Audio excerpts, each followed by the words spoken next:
내가 전한 복음대로 다윗의 씨로 죽은 자 가운데서 다시 살아나신 예수 그리스도를 기억하라. 복음으로 말미암아 내가 죄인과 같이 매이는 데까지 고난을 받았으나 하나님의 말씀은 매이지 아니하니라. 그러므로 내가 택함 받은 자들을 위하여 모든 것을 참음은 그들도 그리스도 예수 안에 있는 구원을 영원한 영광과 함께 받게 하려 함이라. 미쁘다 이 말이여, 우리가 주와 함께 죽었으면 또한 함께 살 것이요 참으면 또한 함께 왕노릇할 것이요 우리가 주를 부인하면 주도 우리를 부인하실 것이라. 우리는 미쁨이 없을지라도 주는 항상 미쁘시니 자기를 부인하실 수 없으시리라. 아멘. 기독교를 특징지어서 부르는 별칭이 몇 가지가 있습니다. 첫째는 계시의 종교라는 거죠. 계시의 종교. 계시의 종교라는 건 하나님으로부터 인간에게 왔다는 겁니다. 대부분의 종교는요, 일반적인 모든 종교는요, 사람이 하나님을 찾아가는 거죠. 내가 신을 찾고 신을 만나길 원하고 더 나아가서는 내가 신이 될 수 있다고까지 생각하는 그런 의지와 노력들을 종교라고 표현을 합니다. 그러나 우리 기독교는 이런 종교 행위를 배제합니다. 하나님이 사람이 되어 세상에 오셔서 우리에게 컨택하셨다는 데서부터 기독교가 출발이 됩니다. 그래서 모든 것은 하나님으로부터입니다. 그리고 그 하나님과 인간의 그 관계에 맺어지면 역사적이고 구체적이고 인격적이라는 겁니다.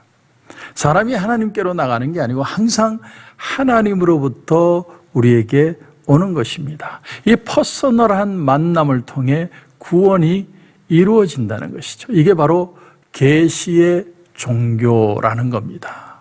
두 번째는 그 책의 종교라는 겁니다. 그 책의 종교. 여러분, 모든 종교에는 경전이라는 게 있죠. 경전. 불교에는 팔만대장경이 있습니다. 팔만대장경. 그런데 그 팔만대장경을 완독한 사람이 있을까요? 그런가 하면 한두 장이라도 제대로 읽어본 사람이 있을까요? 거의가 읽어보지 않았을 거예요. 그리고 지금도 읽지 않아도 나는 불교 교인이다라고 생각하는 사람들이 많이 있습니다. 이슬람의 코란이라는 경전, 그 코란이라는 경전이 사실은 핵심은 아닙니다. 차지하는 위치가 절대적이지 않다는 거죠. 그러나 기독교는 철저하게 성경 중심, 성경 중심. 성경이 절대적입니다. 기독교가 성경을 절대화하기 때문에 기독교를 그 책의 종교다 이렇게 표현을 합니다. 세 번째는요, 예수님을 하나님으로 믿는 종교입니다. 하나님. 기독교가 뭐냐? 그런 물음에 대해 성경은 이렇게 대답을 합니다. 예수 그리스도를 하나님으로 믿는 것이다. 그래서 예수를 가리켜서 메시아라고도 하고 인자라고도 하고 하나님의 아들, 또 주, 로고스, 이 모든 게 다 뭘 가리키느냐 하면 예수님은 하나님이시라는 거예요. 아무리 문화가 다르고 아무리 언어가 달라도 예수 그리스도를 하나님이라고 믿고 고백할 수 있는, 나의 구주로 고백할 수 있는 사람들이 그리스도인이라는 거죠. 네 번째는 예수를 종말론적 계시자로 믿습니다. 예수님 외에 다른 계시자를 기대하지 않는다는 거예요. 예수님을 어떤 하나의 성현, 군자로서 보는 게 아니죠. 예수님은 태초부터 계시고 십자가에 죽으시고 부활하심으로 승천하셔서 마지막에 심판주로 오신다. 그 마지막 예수님이 모든 것에 처음부터 끝까지 계시자라는 이 사상, 이것이 바로 그리스도인의 신앙이라는 겁니다. 자, 이제 이 네 가지를 종합해 보면 성경이란 뭐냐?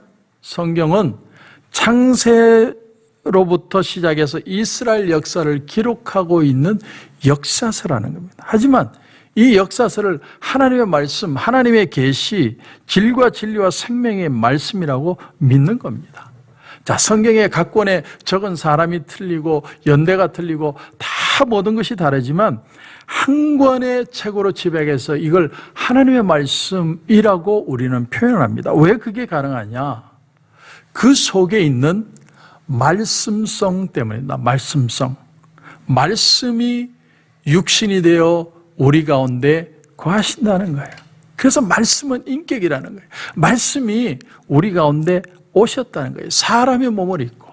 그래서 요한복음 1장 14절은 말씀이 육신이 되어 우리 가운데 거하심에, 여기 거한다는 단어의 미닝은 텐트를 친다는 의미입니다. 그러니까 말씀이신 그분이 직접 인간의 모습으로 우리 가운데 오셔서 우리와 거주하신다는 거예요. 그것이 말씀이 육신이 되는 성육신의 의미입니다. 사도 요한은 이 사건에 대해서 거듭거듭 고백합니다. 우리가 그의 영광을 보니 아버지의 독생자의 영광이요 은혜가 진리가 충만하더라. 독생자 하나님의 영광으로 예수를 보고 은혜와 진리가 충만한 분으로 고백을 하는 것, 그것이 바로 그리스도인이라는 겁니다. 자, 우리는 성경을 읽을 때 이 예수님을 만나는 거예요. 이 독생자이신 예수 그리스도를 통해 하나님을 우리는 경험하는 겁니다. 그래서 그 속에서 우리가 은혜와 진리가 충만한 분으로 고백할 수 있다는 거죠.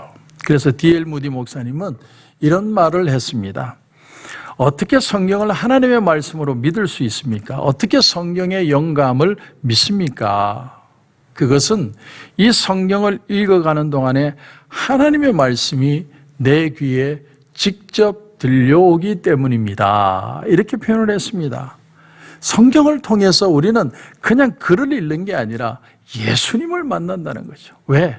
예수님이 말씀이신 그분이, 인격이신 그분이 사람의 몸을 입고 이 땅에 오셔서 우리와 거하시고 하나님의 뜻을 이루시고 이 땅을 떠나셔서 그 말씀이 감동이 되어 우리 가운데 지금 와 있고 그 말씀을 읽을 때마다 성령의 감동으로 우리는 주님을 만나고 있다는 겁니다. 그래서 우리는 성경을 그냥 읽는 게 아니라 성경을 읽을 때 우리는 주님을 만나는 거예요. 그래서 성경은 말하죠. 들을 귀 있는 자는 들을지어다. 이게 사람의 힘으로 성경이 해석이 되어지고 깨달아지고 받아들여지고 아멘이 되는 게 아니라 들을 귀 있는 자는 누구든 듣게 되어 있다는 거예요. 내가 아무리 강박한 도둑이라도 사기꾼이라도 살인자라도 아니면 어떤 절박한 상황에 있는 사람이라도 하나님의 말씀이 되어 우리 가운데 들려오는 역사가 일어난다는 거예요. 왜? 그 말씀이신 주님이 이 땅에 오셨고 그 말씀이신 주님이 성령의 감동으로 이 말씀을 우리에게 들려주고 계시기 때문이라는 겁니다. 지금 사도 바울은 감옥에 억류되어 있습니다. 이건 다른 말로 하면 말씀을 전할 수 있는 발이 묶였다는 거죠. 나는 더 이상 말씀을 전할 수가 없는 거예요. 왜? 갇혔으니까. 그런데 빌립보서 1장 12절에 보면 뭐라고 고백하느냐면 형제들아 내가 당한 일이 도리어 복음 전파의 진전이 된 줄을 너희가 알기를 원하노라. 내가 지금 이 당하고 있는 이 속박되어 있는 감옥이 오히려 복음을 더 진보하고 발전시키고 더 퍼져나가게 만들었다는 거예요. 뭘 통해서요? 자기를 지키러 온 그 시위대 군인들, 병정들이 와서 3교대로 매일 8시간씩 있으면 할 일이 뭡니까? 그들에게 예수 복음 전하겠죠. 그러면 그 시위대 군인들은요, 로마에서 가장 뛰어난 사람들이에요. 근데 그 사람들이 그 복음을 듣고 은혜를 받아서 돌아가서 그들이 복음을 전하여 결국은 로마가 뒤집어지고 기독교 국교화 되었다는 거예요. 바울은 갇혔고 바울은 참수를 당하고 바울은 죽었지만 바울은 실패했지만 그러나 복음은 갇히지 않고 복음은 실패하지 않고 복음은 다 퍼져나가고 말씀은 더 퍼져나가고 말씀은 더 능력 있게 사람들을 변화시켰다는 것이죠. 오늘 구절을 여러분 한번 보십시오. 복음으로 말미암아 내가 죄인과 같이 매이는 데까지 고난을 받았으나 하나님의 말씀은 매이지 아니하니라. 하나님의 말씀은 절대로 매이지 않는다는 거예요. 여러분, 제가 어떻게 복음을 전하든 이 단에 서서 누가 복음을 전하든 하나님의 말씀을 전하고 있다면 그 말씀은 계속해서 퍼져나간다는 거예요. 그것이 바로 말씀의 능력이라는 거죠. 말씀은 살아있다는 겁니다. 그런데 또 하나의 이야기를 그 앞에 하고 있습니다. 오늘 9절 다시 보면 내가 매이는 고난, 죄인과 같이 묶이는 고난을 받았으나, 다시 말하면 우리에게 고난이 말씀을 전하는 통로가 되었다는 거예요. 이게 역설입니다. 우리는 고난이 오면 싫죠. 지금 코로나 바이러스 사태가 되면 얼마나 힘이 듭니까? 이거 빨리 지나가면 좋겠다 이렇게 생각하는데, 여러분, 신앙과 고난은요 불가분의 관계라는 거예요. 난 너무 싫은데 이 고난을 통해 말씀이 더 말씀되는 역사가 일어나게 되더라는 거예요. 말씀을 그냥 건성으로 듣고 아무 신경 안 쓰고 살던 사람이 고난이 오니까 말씀 앞에 진지하게 서더라는 거예요. 대부분의 사람들은 고난에 들어갔을 때, 고난에 깊이 들어가게 되고 고난의 고통 중에 있을 때 하나님의 음성을 듣기 시작합니다. 놀라운 일이죠. 고난이 없으면 사람들은 절대 말씀을 잘 안 듣습니다. 내가 행복하고 내가 좋은데 내가 살기 바쁜데 말씀 들을 시간이 어디 있습니까? 그러나 내게 고난이 오므로 인해서 내가 겸손할 수 있고 방탕하지 않고 죄를 짓지 않고 하나님을 떠나지 않게 되더라는 거예요. 이게 놀라운 우리 신앙의 역설입니다. 역설. 자, 야곱이 야복강에서 밤새도록 천사와 씨름을 하고 이제 하나님의 사자가 떠나려 할 때 내게 복을 주시지 않으면 내가 놓아주지 않겠다. 그런데 그의 환도뼈를 치고 그리고 그에게 축복을 하죠. 그 말은 다시 말하면 일평생 절었다는 거예요. 일평생 절었다는 게 뭡니까? 나는 약하다는 거예요. 나는 절 수밖에 없는 사람이에요. 평생 지팡이를 짚고 다녀야 돼요. 그런데 그 약함이 하나님의 은혜가 내게 머물 수 있는, 축복이 내게 머물 수 있는 방법이 되었다는 겁니다. 이런 건 역설이죠. 내게 고난이 있어요. 아픔이 있어요. 내가 견딜 수 없는 참 답답함이 있습니다. 그런데 그것이 나로 하여금 더 믿음의 사람으로 살아가게 한다는 거예요. 여러분, 모든 사람들이요 고난이 없으면 믿음이 만들어지지가 않습니다. 참 우리가 편안하고 행복하게 예수 잘 믿으면 좋겠는데 편안하면 예수 잘 믿을 방법이 오히려 없어집니다. 더 어떻게 주님에 매달리고 겸손하고 주님을 더 바라볼 수 있는 방법이 오히려 우리는 고난을 통해 겸손을 배우고 온유를 배우고 자기를 부인할 줄 알고 낮출 줄 알게 되더라는 거예요. 그래서 누가복음 4장 18절 이하에 보면 주의 성령이 내게 임하셨으니 이는 가난한 자에게 복음을 전하게 하시려고 내게 기름을 부으시고 나를 보내사 포로된 자에게 자유를, 눈먼 자에게 다시 보게 함을 전파하며 눌린 자를 자유롭게 하고 주의 은혜의 해를 전파하게 하려 하심이라. 사람이 가난할 때 복음이 전해지더라는 거예요. 이 역설이죠. 하지만 낮아지고 겸손해지는 상황이 되어야 하나님의 말씀이 들려오더라는 거예요. 그런가 하면 내게 기름을 부으시고 나를 보내서 포로된 자에게 자유를, 포로된 적이 있어야 자유가 귀한 걸 알게 된다는 거예요. 우리가 알아서 이렇게 격리를 하고 거리두기를 하고 어려운 시간을 지나봐야 자유가 얼마나 좋은 건지, 사람과의 교제가 얼마나 귀한지를 알게 된 것이고, 우리가 다시 만나서 교회에서 우리가 정말 성도들끼리 만나고 교제하고 식사를 하게 되면 우리는 감격의 식사를 할 것 같아요. 아마 눈물의 밥을 먹지 않을까, 저는 그런 생각이 듭니다. 그러니까 사람이 고난 중에 있을 때 주님께서 그들에게 주실 은혜를 주시고 은혜가 머물게 하시고 은혜가 은혜되게 하여 주신다는 겁니다. 그래서 주의 은혜의 해를 전파하게 함이라. 뭔가 자신이 부족한 존재고 하나님 없이는 살 수 없다는 사실을 믿고 고백하는 사람에게 은혜가 은혜되는 역사가 일어나게 된다는 것이죠. 그러므로 오늘 11절에 미쁘다 이 말이요 우리가 주와 함께 죽었으면 또한 함께 살 것이요. 이 말은 다른 말로 하면 죽음을 통과해야 부활이 있다라는 거예요. 때론 신앙을 지키는 게, 믿음으로 살아가는 게 죽는 것 같아요. 힘들어요. 내가 이러다가 끝장나는 거 아닐까? 그런데 내가 그런 죽는 경험을 한 뒤에 예수 부활의 능력을 맛보게 된다는 거예요. 이것이 우리 그리스도인들 신앙의 신비입니다. 신비. 그리고 12절도 보십시오. 참으면 또한 함께 왕노릇 할 것이요 우리가 주를 부인하면 주도 우리를 부인하실 것이라.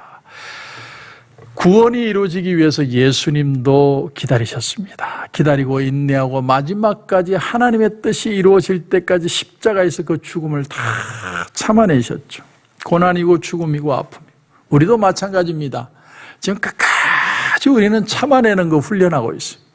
이게 연말이 될지 내년이 될지 내년 연말이 될지 우리는 뭐 깜깜하죠. 그러나 계속 견디는 가운데 뭘 배우느냐면 내가 죽고 내 속에 예수가 사는 부활의 능력을 맛보는 거예요. 우리는 죽지 못해 사는 게 아니고 죽을 똥말똥 하다가 살아나는 게 아니고 내가 죽고 다시 사는 부활을 경험하는 사람들입니다. 그 사람들을 그리스도인이라고 표현하는 거죠. 그 맛은요, 이 세상이 알 수 있는 신비가 아니에요. 정말 내가 죽고 내가 다시 부활하는 능력을 경험하는 그 은혜. 주님, 여러분의 비즈니스든 가정이든 아니면 어떤 상황이든 주여 내가 죽고 내 속에 예수가 사는 역사를 경험하게 해 주옵소서. 그 속에 참 하나님의 은혜를 경험하게 됩니다. 어려운 얘기지만 그 은혜를 경험해 봐야 우리는 참 은혜의 비밀을 알고 그 은혜를 붙들고 승리할 수 있게 되는 것입니다. 그런 은혜가 저와 여러분 가운데 풍성하게 넘치시길 주님의 이름으로 축원합니다. 기도드리겠습니다. 하나님의 은혜를 감사합니다. 사도 바울은 자기가 감옥에 갇혀서 복음을 전할 수 없었지만 그것이 오히려 복음의 진보가 되고 발전이 되고 더 복음을 능력 있게 복음이 증거될 수 있는 방법이었던 것을 깨닫게 되었습니다. 우리에게 고난이 있고 아픔이 있습니다. 그러나 그 고난이 고난만으로 존재하는 게 아니라 고난 속에 하나님의 은혜가 무엇인지를 알게 되고 우리가 낮아짐으로 하나님의 음성이 들려오고 하나님의 말씀이 들려오고 그런가 하면 내가 죽고 내 속에 예수 그리스도가 사는 부활의 역사를 경험하게 하여 주시옵소서. 오늘도 기도하는 가운데 하나님 큰 은혜 주실 줄 믿고 예수님의 이름으로 기도드립니다. 아멘.